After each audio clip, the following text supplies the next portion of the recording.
থেকে কাজ করবে, সেখানে একটা ভয়ের মধ্যে থেকে তারা কাজ করলো। এবং সেখানে আমরা দেখলাম যে আমাদের সরকার বলতে গেলে ছিলই না, তো ওই এলাকাতে সরকার ছিল না, তাহলে সরকারের কোনো অধিকার নাই। আমি মনে করি অনতি বিলম্বে সরকারকে বিলুপ্ত করে দিয়ে একটি বিপ্লবী সরকার গঠন করা হোক। তারা ওই সোহরাওয়ার্দী উদ্যান থেকে চালাক, শহীদ মিনার থেকে চালাক, তারা সেখানে আলাদা একটা হেডকোয়ার্টার করুক, সেটাতে পারা বিপ্লবী সরকার। তারা গাছের তলে বসে করতে পারে যে কোনো, কিন্তু সরকারের, বাংলাদেশ সরকারের সংবিধানের অধীনে থেকে এগুলা করা যায় না। এয়ারপোর্টের মধ্যে দিয়ে চলে গেলেন, এটা মনে করেন কি যে রাষ্ট্রের 1 নম্বর ব্যক্তির ক্লিয়ারেন্স ছাড়া গেছে? এটা তার ক্লিয়ারেন্স ছাড়া গেছে? বলেন, সরকারের ক্লিয়ারেন্স ছাড়া গেছে? কিন্তু এই কথাটা কেউ বলছেন না কেন? আমি কি লাভ দেখবো? এটা তো ইন্টারেস্ট রেট জানি না, সুদের রেটটাও জানি না।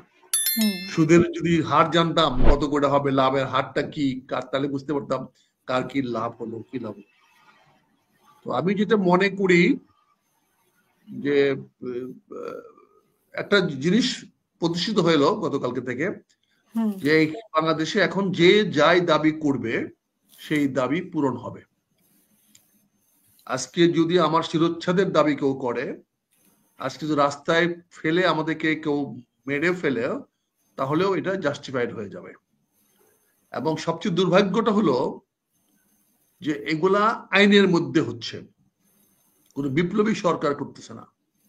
যেটা বিপ্লবী সরকার করতে পারতো যে কাজগুলো, সেই কাজগুলো ডক্টর ইউনূস সাহেব একটি সাংবিধানিক সরকার হিসাবে করতেছেন এবং একটা ক্যাবিনেটের মিটিং এর মাধ্যমে এটা করেছেন, যেটাই হচ্ছে আমাদের জন্য আজকে মানে শঙ্কার জায়গা, ভয়ের জায়গা। কারণ এইভাবে তো দেশ আজীবন চলবে না, এভাবে তো এক পেশে ভাবে আগাবে না। হয়তো আজকে আমরা অনেক কথা বলছি না, বা বলছি না এই জন্য যে এটা আমাদের কথাগুলো এখন দুই দিকেই কাটবে, একটা কাটবে সরকারকে, একটা কাটবে আমাদের নিজেদেরকেও।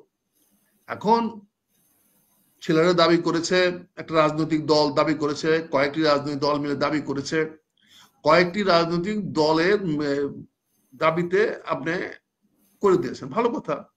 এটা তো আগে করতে পারতেন, আমরা তো বলেছি প্রথম থেকে বিপ্লবী সরকার গঠন করে আগেই করতে পারতেন। এখন বিপ্লবী সরকার গঠন করে আবার গঠন করেন বিপ্লবী সরকার তো গঠন করা উচিত। এখন আমার মনে হয় যে এই সরকারের গতকাল থেকে, রাত্রের থেকে, এইটা করার পর থেকে তার কোনো নৈতিক অধিকার নাই রাষ্ট্রীয় ক্ষমতায় থাকার। কারণ এই উপদেষ্টা পরিষদ তাদের নিজেদের ইচ্ছায় কাজ করতে পারে নাই, কারণ তারা শপথ নিয়েছে এই সংবিধানে, যেখানে কোনো ভয় ভীতির অধীনে তারা কাজ করবে না, তারা সকল ভয় ভীতি ঊর্ধ্বে থেকে কাজ করবে। সেখানে একটা ভয়ের মধ্যে থেকে তারা কাজ করলো। এবং সেখানে আমরা দেখলাম যে আমাদের সরকার বলতে গেলে ছিলই না, তো ওই এলাকাতে সরকার ছিল না, তাহলে সরকারের কোনো অধিকার নাই। আমি মনে করি অনতি বিলম্বে সরকারকে বিলুপ্ত করে দিয়ে একটি বিপ্লবী সরকার গঠন করা হোক। বিপ্লবী সরকার গঠন করে যা খুশি তা করেন, আমাদের আপত্তি নেই, মেরে ফেলেন আমাদের সবাইকে মেরে ফেলেন, কোনো আপত্তি নাই, কিন্তু সেটা করতে হবে বিপ্লবী সরকার করে। আর না হলে তো আগামী দিনে পট পরিবর্তন হলে পরে আবারও মামলা মোকদ্দমা শুরু হবে, আবারও এই যারা যারা করেছেন, ক্যাবিনেটে যারা ছিলেন তাদের বিচার হবে, তাদেরকে খুঁজে খুঁজে বের করে মানুষ বিচার করবে। এটা তো এখন এখানে তো রাজনৈতিক দলগুলো ছিলেন, তাহলে কি সবারই বিচার হবে এখানে? মানে বিএনপি রাজনৈতিক দল রাজনৈতিক সিদ্ধান্ত নেয় নাই, কোন রাজনৈতিক দল সিদ্ধান্ত নেয় নাই, সে সিদ্ধান্ত নিছে তো জনগণের চাপের উপরে। এখানে বলা হচ্ছে যে ছাত্র জনতা আবার একসাথে আছে। চাপের উপরে তো জনগণ তো তাহলে চাপ তো পদত্যাগ করতে হবে, চাপে থাকতে পারবো না। শেখ হাসিনা চাপে পদত্যাগ করেছে, চাপে তো সরকার করতে পারবে না, সরকার চাপ ছাড়া করতে পারতো। আমি তো বলছি যে সরকার যদি সংবিধানের অধীনে না হতো তারা করতে পারতো, কিন্তু সংবিধানের অধীনে থেকে তারা তো কোনো চাপে করতে পারবে না, রাজনৈতিক দল কিছু চাইলেই সই দিতে পারবে না। কাজে এইটা ধরেন এগুলো নিয়ে আমরা কথাবার্তা বলছি না, ঠিক আছে, ভালো করছে। আমি তো বলেছি আমাদের এলাকাতে সবাইকে বলছি যে চলো আমরা গরু খাওয়াবো, আওয়ামী লীগকে একটা প্রতিপক্ষ তো আমাদের দূর হয়ে গেল। বিএনপির সামনে তো আমরা খুব ভালো, উই আর ভেরি হ্যাপি যে বিএনপির জন্য একটা আপদ দূর করে দিল। বিএনপির সামনে এখন একটা বড় প্রতিপক্ষ নাই। আর এখন যে প্রতিপক্ষ গুলো আছে সেগুলো তো রাজনীতির মাঠে কোনো প্রতিপক্ষ না, কিন্তু এগুলো হলো যে নুইসেন্স ভ্যালু। সেটার জন্য তো আমরা বিএনপি বা যে কোনো রাজনৈতিক দল প্রস্তুত, বড় রাজনৈতিক দলগুলো প্রস্তুত। কিন্তু আমরা যে কথাটা বলার চেষ্টা করছি সেটা হচ্ছে যে অনতি বিলম্বে বিপ্লবী সরকার গঠন করা, বিপ্লবী সরকার গঠন করে তারা রাষ্ট্র চালাক, তারা রাষ্ট্র গণভবন থেকে না চালিয়ে, বঙ্গভবন থেকে না চালিয়ে, ওই এরশাদের রাষ্ট্রপতি ভবন থেকে না চালিয়ে, এটাকে তারা ওই সোহরাওয়ার্দী উদ্যান থেকে চালাক, শহীদ মিনার থেকে চালাক, তারা সেখানে আলাদা একটা হেডকোয়ার্টার করুক, সেটাতে পারা। বিপ্লবী সরকার, তারা গাছের তলে বসে করতে পারে যে কোনো, কিন্তু সরকারের, বাংলাদেশ সরকারের সংবিধানের অধীনে থেকে এগুলা করা যায় না। এবং আমি ব্যক্তিগতভাবে বলছি, এটা কোনো রাগ ডাক নাই। আওয়ামী লীগকে তো বহিষ্কার করলে আমার সুবিধা, আমি তো সবচেয়ে বেশি খুশি। আওয়ামী লীগকে বহিষ্কার করা হয়েছে, সবচেয়ে বেশি খুশি আমি, এতে কোনো কোনো দ্বিধা নাই এটা বলতে। কিন্তু কথা হচ্ছে প্রক্রিয়াটা কি হয়েছে, প্রক্রিয়াটা আপনি কি করেছেন? এই সরকার কি এমন সরকার হয়ে গেছে যে তারা নিজে পারতেন, মানে নিজে সিদ্ধান্ত নিতে পারতেন, তাহলে সরকার মানে চাপের মধ্যে পড়তে হলো কেন? 9 মাস পরে এই ছাত্ররা আন্দোলন করলো কেন? সরকার কেমন সিদ্ধান্ত নেবে? বাংলাদেশে কোন আইনে রাজনৈতিক দলকে নিষিদ্ধ করার বিধান দেওয়া আছে? তারা তো এক্সট্রা অর্ডিনারি মেজার নিয়েছেন, তারা এক্সট্রা অর্ডিনারি মেজার নিয়েছেন, সেই মেজারটা তো আইনের মধ্যে নিতে হবে, আইনে থাকতে হবে। তারা তো কোনো আইনগত কোনো সিদ্ধান্ত নেয় নাই, কারণ এটার জন্য দায়িত্ব দিতে হবে সরকারকে। কাজে সরকার কালকে যদি আরেকটা পার্টি যদি দাবি নিয়ে আসে, তাহলে কি করবে বলেন? এখানে তো আমি দেখেছি যে কিছু পার্টির লোকেরা পরিষ্কার ভাবে ডক্টর ইউনূসের পদত্যাগ চেয়েছে, এবং তাদেরকে বলেছে যেভাবে শেখ হাসিনাকে দৌড়ানো হয়েছে সেভাবে ওনাকে দৌড়ানো হবে। তারপরেও তো উনি জানি না, উনি ক্ষমতার জন্য হঠাৎ করে কি হয়ে গেলেন, থাকতেই হলো। উনি কালকে তো আমি আশা করেছিলাম যে উনি বলিষ্ঠ হয়ে বলবেন যে বাবা, আমার পক্ষে এটা করা সম্ভব না, তোমরা অন্য কাউকে নিয়ে আসো, আমি করতে পারবো না। এটা স্বাভাবিক ছিল। রাষ্ট্রের জন্য মঙ্গলকর হতো, রাষ্ট্রের জন্য কল্যাণকর হতো, রাষ্ট্র তাহলে উন্নত হইতো। এইভাবে ছেলে মেয়েদের কাছে জাতিকে জিম্মি করে দেওয়াটা কতটুকু ওয়াইজ ম্যানের কাজ হচ্ছে আমি জানি না। কালকে আমার বাড়ি থেকে আমার ছেলে মেয়ে নাতিরা আমার বের করে দেবে, আমি কার কাছে যাব? কারণ এরা তো নতুন প্রজন্ম, এরা তো তরুণ, আমার নাতিরা তরুণ, আমার ছেলেরা মধ্য তরুণ। তাহলে কি আমাকে বের করে দেবে? আপনার ছেলে মেয়েরা আপনি ঘর থেকে বের করে দিবে, কি করবেন? কোথায় যাবেন আপনি?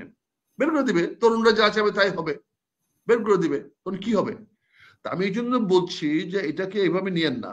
আপনি যাই কিছু করেন বৈধতার মাধ্যমে করেন, এখনো সময় আছে। এখনো আমি আহ্বান জানাবো, অনতি বিলম্বে একটি বিপ্লবী সরকার গঠন করা হোক, অনতি বিলম্বে। এই বিপ্লবী সরকারের প্রধান ডক্টর ইউনূসই করা হোক, আমার কোনো আপত্তি নাই, আমি বলছি না ওনাকে সরে যেতে হবে, কিন্তু সেটার নাম হয়তো বিপ্লবী সরকার।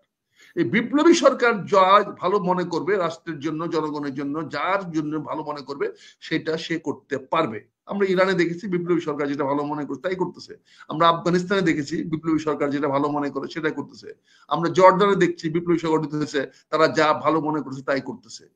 বিপ্লবী সরকার করেন, সাংবিধানিক সরকার দেয়া এগুলা করতে পারেন না, এগুলা করা ঠিক হয় না। আমরা তো ভয়ে এখন বলছি না এগুলা, বিভিন্ন ভাবে আমরা ভীত সন্ত্রস্ত আছি, আমাদের নিরাপত্তা নিয়ে সবাই বিঘ্নিত আছি, কার কোথায় কি হবে বলেন? আপনি ডাক্তার, আমাদের সাবেক রাষ্ট্রপতি আব্দুল হামিদ এয়ারপোর্টের মধ্যে দিয়ে চলে গেলেন, এটা মনে করেন কি যে রাষ্ট্রের 1 নম্বর ব্যক্তির ক্লিয়ারেন্স ছাড়া গেছে? তার ক্লিয়ারেন্স ছাড়া গেছে বলেন? সরকারের ক্লিয়ারেন্স ছাড়া গেছে? কিন্তু এই কথাটা কেউ বলছেন না কেন? কেন বলছেন না? এবং তারা তো এখন এক্সপ্রেশন তারাই দিচ্ছে যে তাকে তো যাইতে নিষিদ্ধ করা হয় নাই। এবং আমি আপনি গত সূত্রেও বলেছিলাম যে দেখেন এখন পর্যন্ত আওয়ামী লীগের ওই নেতা, পাতি নেতা, মন্ত্রীরা কে কি করেছে নিয়ে লেখালেখি হচ্ছে না, এই নিয়ে কোনো অভিযোগ নাই। এখন অভিযোগ সব আপনারা দিচ্ছেন বিএনপির এগেইনস্টে, বিএনপির বিরুদ্ধে অভিযোগ নিয়ে আসছে। আওয়ামী লীগের ব্যাপারে অভিযোগ নেই, তারপরে আমরা খুব বড় ধরনের আন্দোলনও দেখি নাই, বড় ধরনের কোনো ঘটনাও ঘটাতে দেখি নাই। তাহলে 9 মাস পরে ছাত্ররা এই আন্দোলনটা, তাও 9 মাস পরে, 1 মাস পরেও না, 2 মাস পরে না, 9 মাস পরে ছাত্ররা হঠাৎ করে বা বিভিন্ন দল হঠাৎ করে কেন মাঠে নেমে আসলো? হঠাৎ করে বলে নাই, ছাত্ররা তো অত্যন্ত ন্যায্যগতভাবে বলছেন যে আব্দুল হামিদ কি করে পালিয়ে গেল, আব্দুল হামিদ কি করে এয়ারপোর্ট দিয়ে যেতে পারলো। এইটার জন্য তারা বলছে যে আজকে আব্দুল হামিদ যাবে, কালকে আরেকজন যাবে, সব আওয়ামী লীগ নিষিদ্ধ করে দেওয়া। তাহলে আওয়ামী লীগ বলে কোনো কেউ নাই? এটা স্বাধীন ন্যায্য দাবি করতে পারে তারা। কিন্তু ইস্যুটা কেন সৃষ্টি হয়েছে? ইস্যুটা সৃষ্টি হয়েছে আব্দুল হামিদ সাহেবের চলে যাওয়ার জন্য। আব্দুল হামিদ কে? আব্দুল হামিদ স্ত্রী কোন দল করে? আব্দুল হামিদ স্ত্রীর বড় বোনরা কোন দল করে? তার যে ভাইটা গেছে সঙ্গে সে কোন দল করে? তারা তো আওয়ামী লীগের না, তারা সরাসরি জামাতের সদস্য, তারা জামাত ইসলামের লোক, পুরো ফ্যামিলি জামাত ইসলামের লোক, বলেন। এখন সেটা নিয়ে তো কেউ কথা বলছেন না। কারণ আব্দুল হামিদ যেতে পারলো কেন? তাকে যেতে কে দিল? এই কিশোরগঞ্জে পুলিশ সুপারকে চাকরি খেলে হবে? এর পেছনে কি দোষ বলেন? মামলা তো হাজার হাজার মামলা হলেই কি সে গ্রেফতার করতে পারবে?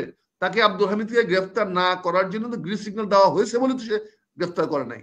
আর সে একদম গ্রেফতার করবে কিশোরগঞ্জে তো আব্দুল হামিদ যায় নাই। আব্দুল হামিদ সাহেব গিয়েছিলেন, থাকতেন ঢাকায়, নিকেতন, এই কি বলে ওই নিকুঞ্জি থাকতেন, সবার চোখের সামনে থাকতেন। উনি কদিন আগে সিএমএইচ ট্রিটমেন্ট নিয়েছেন। তো এখানে আব্দুল হামিদ সাহেবকে তো আপনারা গ্রিন সিগন্যাল দিয়ে রেখেছেন বলেই হয়েছে। আপনি স্পিকারকে জামিন দিয়েছেন, আপনি ডক্টর মান্নানকে জামিন দিয়েছেন, আপনি আনোয়ার হোসেন মঞ্জুকে জামিন দিয়েছেন। কে দিয়েছে এগুলা বলেন? এগুলো তো হচ্ছে।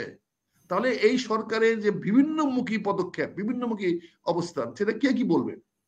কাজে এতে কি হচ্ছে? এতে গুড পিপুলরা এক পেশে হয়ে যাচ্ছে, খারাপ পক্ষগুলো বেরিয়ে আসতেছে। এখানে একটা কাউন্টার বিপ্লব হওয়ার মতো একটা পটভূমিকা তৈরি হয়ে যাচ্ছে, একটা কাউন্টার প্রতি বিপ্লব তৈরি হওয়ার মতো একটা অবস্থান তৈরি হয়ে যাচ্ছে। এটা কি ভালো হবে? এতে কি এই দেশের জন্য, জনগণের জন্য কি মঙ্গল বয়ে আনবে? আপনি এখন পর্যন্ত আওয়ামী লীগের একটা ছোট নেতাকেও পারলেন না। আপনারা সামারি কোর্ট করে তাকে 2-3 মাসে জেল দিতেন, তাহলে তো মানুষ বুঝতো যে কিছুটা হচ্ছে। করতে পারছেন না। কাজে ছাত্র দাবি করতেই পারে, দাবি করেছে, কিন্তু সেই দাবিটা যেভাবে আপনারা হ্যান্ডেল করেছেন, সেই দাবিটা যেভাবে মোকাবেলা করেছেন, যেই দাবিটাকে আপনারা ছাত্র আন্দোলন করতেছেন 2 দিন আগের থেকে, আপনারা রাতে 8টার সময় মিটিং দেন কেন? রাতে গভীর রাতে 8টার সময় মিটিং দিয়ে আপনার সিদ্ধান্ত নেন কেন? এগুলো কি মানুষ চোখে পড়ে না? এগুলো কি মানুষ নিয়ে কথা বলছে না? সাধারণ মানুষের মধ্যে প্রশ্ন দেখা দিচ্ছে না? তারপরেও কি সিদ্ধান্ত নিচ্ছেন কখন? বিএনপির স্থায়ী কমিটির সভা করে তাদের মনোভাব ব্যক্ত করার পরে আপনি সিদ্ধান্ত নিলেন কেন? আপনি এইভাবে এই পাতানো খেলা দিয়ে সব দলের ডাকে বিএনপি কেন মাঠে যাবে? বিএনপির ডাকে সবাই আসতে পারে, নাও আসতে পারে, কিন্তু অন্য কারো ডাকে তো বিএনপি যাওয়ার প্রশ্ন ওঠে না, প্রশ্ন ওঠে না। বিএনপি কেন যাবে? বিএনপি তো কালকে সমাবেশ করেছে ওই চট্টগ্রামে। বিএনপি একটা রাজনৈতিক বড় দল। হ্যাঁ, এখন যেটা হবে, আগামীতে যেটা হবে, এখন ধরেন কালকে যদি আবার আন্দোলন করে বলা হয় যে বিএনপি কে কি বলে এটাকে নিষিদ্ধ করতে হবে, বলেন কি করে ঠেকাবেন? ইতিমধ্যে কথা উঠছে তো, কেউ না, যদি কেউ করে তাহলে কি করবেন? আর বিএনপি সামনাসামনি আসে, তখন কি হবে? তাহলে আপনারা দেশটাকে গৃহযুদ্ধের দিকে ঠেলে দেওয়ার চেষ্টা করতেছেন, আপনারা দেশটাকে বাধ্য করতেছেন গৃহযুদ্ধে ঠেলা যাওয়ার জন্য। আমার তো মনে হয় যে তাদের উচিত ছিল কালকে একসঙ্গে 2টা পার্টির নামে বহিষ্কার করার জন্য বা 2টা পার্টিকে নিষিদ্ধ করার জন্য বলা। কারণ পরবর্তী তারা যেটা করবে না তার গ্যারান্টি কি? বিএনপি যাবে কেন? বিএনপির সঙ্গে আলোচনা করে সভাটা রেখেছেন আপনি? বিএনপি কি ফালতু পার্টি, খুচরা পার্টি, স্যারানি পার্টি না একানা পার্টি? ডাকলো একজন, সঙ্গে সঙ্গে গেলেন গা, মেহমানি ডাকলো একবার, আপনি গেলেন গা। যেতে পারবেন না? আপনি বাসার বাড়িতে বিয়ে হচ্ছে, মজনু হচ্ছে, আপনি যেতে পারবেন দাওয়াত না দিলে? আপনার দাওয়াতে তো স্ট্যান্ডার্ড থাকতে হবে তো। আপনি কি করে যাবেন? বিএনপি দায় পড়ছে ছেলেদের কাছে? বিএনপি ছেলেদের ধার ধারে নাকি? বিএনপি রাজনীতি করে গিয়ে ছেলেদের এই ইচ্ছা অনিচ্ছার উপরে? বিএনপি কি এতই মনে করেন? বিএনপিকে আমি বলছি, ওদিন আপনাকে বলছি, ধৈর্য ধারণ করে আসছে বিএনপি, ধৈর্য ধারণ করে আসে। এই জন্য বিএনপিকে আমি ধন্যবাদ জানাই, সাধুবাদ জানাই যে তারা প্রতিক্রিয়া দেখায় নাই, তারা তাদের নিজের অবস্থানে থেকেও আপনাদেরকে সমর্থন জানিয়েছে। বলেছে 18 কোটি মানুষই চায় যে নিষিদ্ধ চায় বা আওয়ামী লীগের বিচার চায়, কিন্তু আওয়ামী লীগের বিচার নিষিদ্ধ না করে নিষিদ্ধ। 18 কোটি মানুষ কি চায় না চায় এটা বলার মতো অবস্থা তৈরি হয় না। 18 কোটি মানুষ চাইবো কিনা চাইবো সেটার জন্য নির্বাচন দরকার, যেটার জন্য বিএনপি বলে আসছে। 18 কোটি মানুষের দায় দায়িত্ব সবাই নিয়ে নিলে কেমন হবে বলেন? 18 কোটি মানুষের দায় দায়িত্ব তো নিলে হবে না, তাহলে তো রাস্তায় ফকির থাকতো না, গরিব মানুষ থাকতো না।